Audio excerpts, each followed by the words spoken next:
Un sujet que je suis en mesure d'adresser, puis sur lequel j'ai fait mes petites recherches de complotistes nauséabonds dernièrement, hein, puis qui est à mon avis très important à comprendre. Et j'ai nommé la job de mercenaire.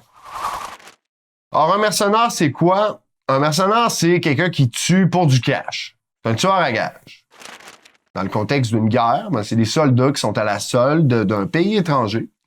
La plupart du temps, c'est des militaires d'expérience, ou bien des vétérans de l'armée ou des forces spéciales, qui choisissent d'aller se battre pour un pays qui n'est pas leur, et ça en échange d'une prime. Puis ça, il y en a pas mal dans toutes les guerres, tous les conflits armés. C'est un phénomène quand même assez commun. Dans le cas de l'Ukraine, comme on le sait, l'histoire, c'est que l'Occident les finance. Hein, comme on le sait, ils fournissent en armes, en missiles, en tanks, etc. Sauf qu'en théorie, il n'est pas supposé avoir des forces de l'OTAN qui sont présentes en sol ukrainien. Théoriquement, c'est juste supposé être l'armée ukrainienne qui se bat contre les Russes. Sauf que la réalité, c'est qu'on les envoie des mercenaires. En Ukraine, il y en a des milliers qui se battent là-bas. Plusieurs centaines qui sont morts, d'ailleurs. Pas juste depuis 2022, mais depuis 2014, quand cette guerre-là a réellement commencé. Là-dedans, il y a des Canadiens, des Français, des Américains, des Anglais, des Allemands.